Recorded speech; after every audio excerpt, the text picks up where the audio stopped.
नमस्कार दोस्तों, आज हम आपको शिवरात्रि स्पेशल में सुनी जाने वाली कहानी सुनाने जा रहे हैं। तो चलिए शुरू करते हैं। प्रेम से बोलिए भोलेनाथ की जय। शिवपुरी गांव में एक नारायण नाम का ब्राह्मण रहता था। उस ब्राह्मण का एक पुत्र था जो बुरी संगत में रहकर पाप करने लगा था। वह चोरी डकैती करता, मदिरापान करता आदि ऐसे कई बुरे कर्म करता। पर जब उसके परिवार वालों को उसके बुरे कर्मों का पता चला तो उन्होंने उसे घर से निकाल दिया। अब वह दूसरे नगर में जाकर अपना पेट भरने के लिए भीख मांगने लगा। उसके पाप कर्म के कारण उसके शरीर पर कोढ़ भी हो गया था, जिससे वह अत्यंत दुखी रहने लगा। अब वह नदी के किनारे कुटिया बनाकर वहीं पर रहने लगा। एक दिन उसे प्यास लगी। उसने नदी के किनारे से एक मटके में पानी भरकर ले जाने लगा। अब उस पानी को वो हर रोज ऐसे ही ले जाता था। ले जाते समय एक शिला थी जिस पर वह थोड़ा सा पानी गिर जाता था। एक बार उसने जैसे ही नदी से जल भरा और उस शिला पर घड़े का पानी रख दिया, रखते ही उसके प्राण निकल गए। थोड़ी देर में एक विमान आया और उसमें यमराज के दूत निकल कर आए। तभी वहाँ एक शिवलोक का आदमी आया और उसने कहा कि तुम इसे नर्क नहीं ले जा सकते, ये शिवलोक का स्वामी है।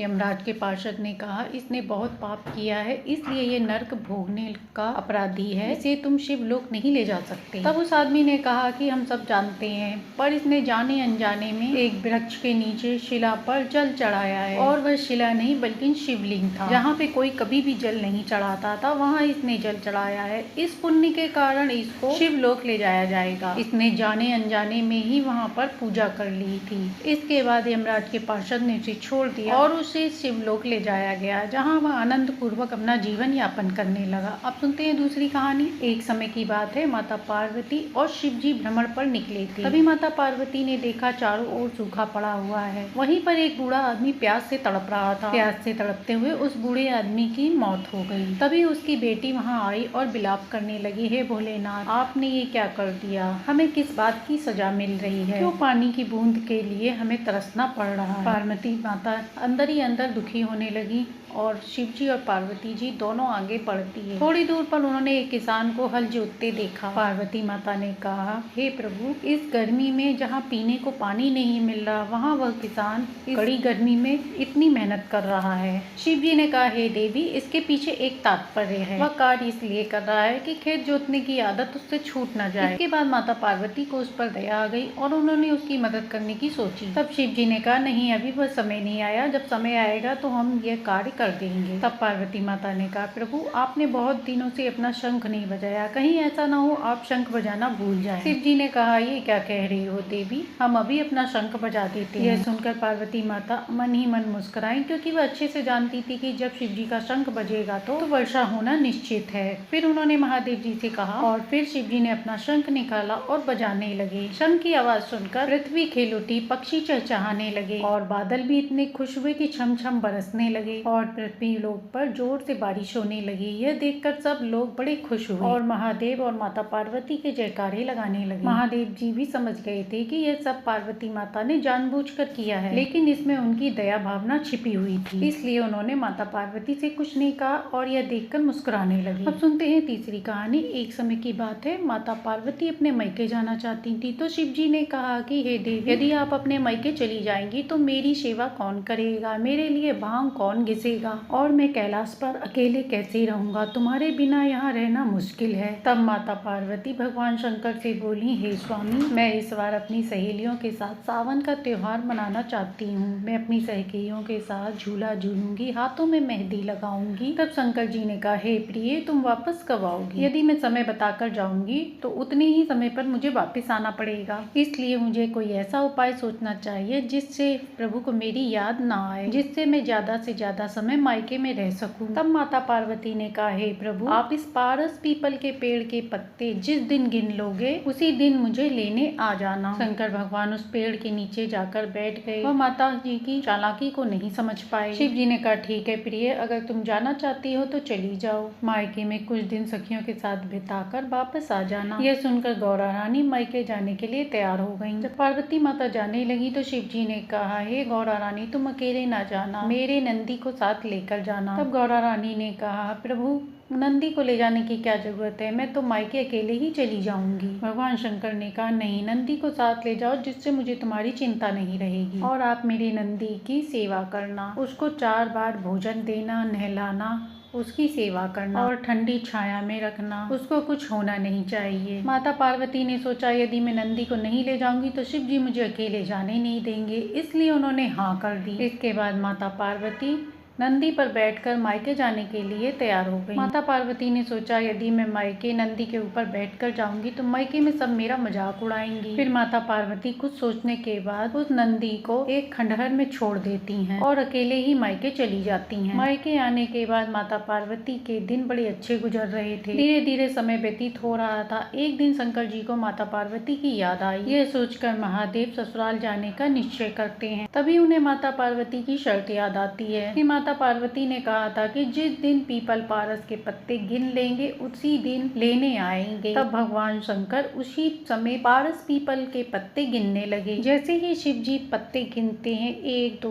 3 4 5 6 7 8 9 10 11, जैसे ही गिनते हैं वैसे ही डाली हिल जाती है और फिर भगवान शंकर गिनते गिनते चूक जाते हैं। अब शिव जी समझ गए कि पार्वती माता ने उनके साथ चालाकी की है। इसके बाद शंकर जी ने एक गिलहरी का रूप बनाकर पारस पीपल के पेड़ के ऊपर चढ़ गए और एक पल में ही सारे पत्तों को गिन लिया। इसके बाद भगवान शंकर ने एक सुंदर सा रूप बनाया, अपने पूरे शरीर पर भस्म लगाई, मृगछाल पहना, गले में मुंडमाला, नाग लटकाए, कानों में बिच्छू, हाथ में डमरू और त्रिशूल लेकर चल पड़े ससुराल की तरफ। थोड़ी दूर आने पे भगवान शंकर ने देखा कि उनका नादिया खड़ा है। उसकी हालत बड़ी खराब थी, वह एकदम कमजोर हो गया था, बिना खाना पानी पिए। यह देख भगवान शंकर को नादिये पे बहुत तरस आया। वह सोचने लगे कि जो मुझे इतना प्रिय है, जिसकी सवारी मुझे सबसे ज्यादा प्यारी है, पार्वती जी ने ऐसा अच्छा नहीं किया। इसके बाद भगवान शिव की आंखों से आंसू बहने लगे। शिव जी सोचने लगे मेरे प्राणों से प्यारी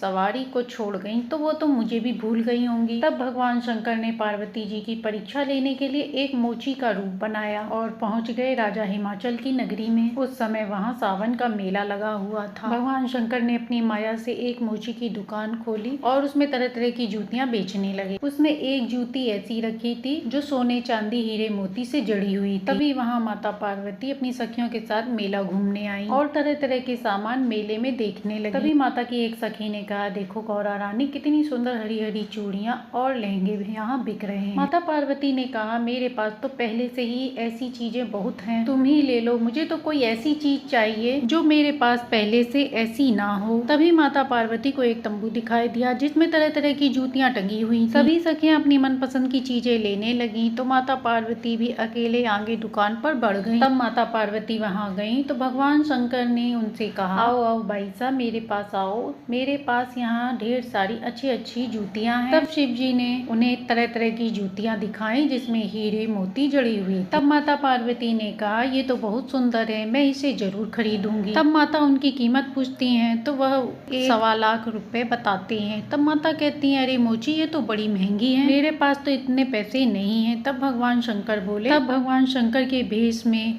उस आदमी ने कहा भाई साहब आप सस्ती जूतियां ले लो, आप महंगी जूतियां नहीं खरीद पाओगी। ये मोची तो भगवान शंकर और विष्णु भगवान की रानियां ही पहन सकती हैं, इतनी महंगी मोजरी तो भगवान की रानियां ही पहने। तब पार्वती माता ने कहा अरे मोची तुम मुझे जानते नहीं हो, मैं महाराजा हिमाचल की पुत्री और भगवान शंकर की पत्नी हूँ। तब शंकर बने उस मोची ने कहा कि भाई साहब आप ये जूती ले लो, जितने पैसे हैं आपके पास उतने मुझे दे दो, बाकी के पैसे मैं उधार में लिख देता हूँ, मैं स्वयं कैलाश पर जाकर शंकर भगवान से पैसे ले लूंगा। तब माता पार्वती कहती है नहीं नहीं मोची तुम ऐसा नहीं करना। तब मोची ने कहा फिर मैं आपको एक सरल उपाय बताता हूँ, आप मेरे तंबू के अंदर पधारिए और मेरे साथ कीचड़ा खाइए और मेरी मोजरी ले जाइए और आपको कोई पैसा भी नहीं देना पड़ेगा। तब पार्वती माता ने कहा तेरी बुद्धि भ्रष्ट हो गई है क्या, मैं भगवान शंकर की पत्नी हूँ, मैं तेरे साथ खींचड़ा पीऊंगी। तब उसने कहा कि मैं आपको 1.25 लाख की मोजरी फ्री में दे रहा हूँ, मेरे साथ एक पत्तल में खींचड़ा खाने में क्या भेद है। तब माता ने कहा पर मेरी एक शर्त है,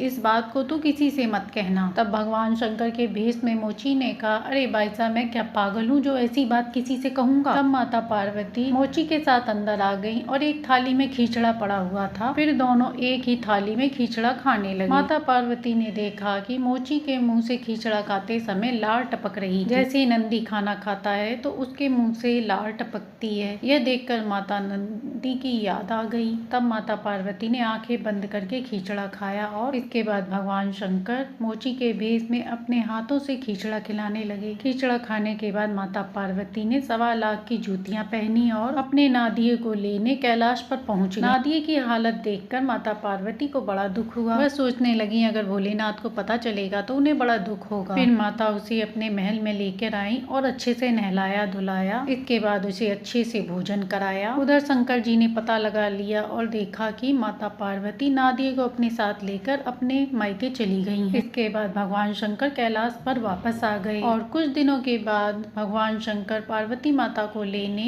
कैलाश पर्वत से हिमाचल आ पहुँचे। उनकी माता ने उनकी बड़ी आवभगत करी, अच्छे अच्छे पकवान और अच्छे अच्छे मिष्ठान बनाकर खिलवाए और कुछ दिन वहाँ रहने के लिए आग्रह किया। इसके बाद भगवान शंकर वहाँ से विदा लेकर माता पार्वती और नंदी के साथ वहाँ से चल देते हैं। माता पार्वती अपने पैरों में जो जूतियाँ पहनी थी उन्हें जानबूझकर हिलाती हैं, ऊपर नीचे करती हैं ताकि महादेव जी उनकी जूतियों को देख सकें, परंतु शिव जी उन जूतियों को देखकर अनदेखा कर देते हैं। तब माता पार्वती ने कहा, हे प्रभु आप पूछेंगे नहीं मैंने ये जूतियाँ कब और कैसे ली। तब शंकर भगवान ने माता पार्वती से कहा, हे देवी आप ऐसी जूतियाँ तो कभी भी ले सकती हैं, आप किसी भी मोची के साथ खींचड़ा जीम लेना और ऐसी जूतियाँ ले लेना। इसके बाद माता पार्वती ने अपनी दिव्य दृष्टि से पता लगा कि वह मोची कोई और नहीं स्वयं शंकर भगवान है। तब माता पार्वती बोली, हे नाथ आपने मेरे साथ छल किया है, मैं आपसे इसका बदला जरूर लूं। इसके बाद दोनों लोग कैलाश पर आ जाते हैं, पर माता पार्वती अपना बदला लेना चाहती हैं। एक दिन माता पार्वती ने बहुत सुंदर भिलनी का भेष बनाया और पहुंच गई कैलाश पर। भिलनी की पायल की छमछम और चूड़ियों की आवाज पूरे कैलाश पर गूंजने लगी। भगवान शंकर ने उसे देखा तो उसके रूप से प्रभावित हो गए। शंकर जी ने उस भिलनी से पूछा, अरे सुंदरी तुम कौन हो,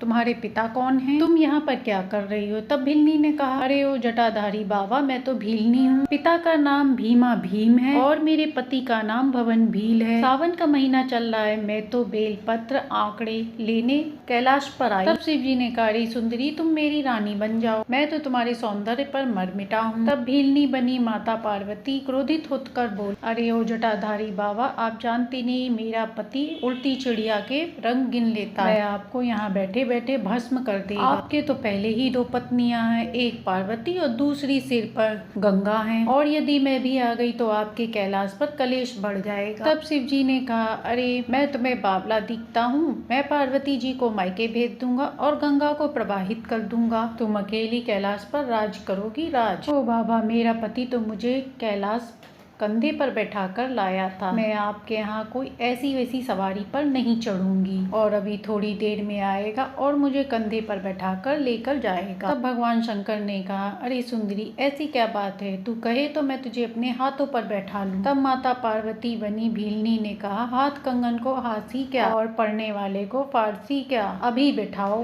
तब शंकर भगवान ने अपने दोनों हाथ जमीन पर फैला दिए क्योंकि भीलनी ने कहा था कि उसे दोनों हाथों पर बैठा ले। शंकर जी ने जैसे ही हाथ जमीन पर फैलाए तैसे ही भीलनी वाली पार्वती माता भगवान शंकर के कंधे पर बैठ गई और अपने पूर्व रूप में वापस आ गई। इसके बाद सभी देवताओं ने उनके ऊपर फूलों की वर्षा की। तभी नारद मुनि बोले, हे शंकर जी आप माता पार्वती को कंधे पर बैठाकर कहाँ ले जाने की तैयारी कर रहे हैं। इसके बाद भगवान शंकर ने माता पार्वती को कंधे से नीचे उतारा और भिलनी की जगह शंकर भगवान ने पार्वती माता को देखा। वह पूरा माजरा समझ गए। जो कोई भी सोमवार को, चतुर्दशी को, शिवरात्रि को, प्रदोष को ये कथा सुनता है उसे शिवलोक की प्राप्ति होती है। कथा कहानी अच्छी लगी हो तो लाइक एंड सब्सक्राइब करें।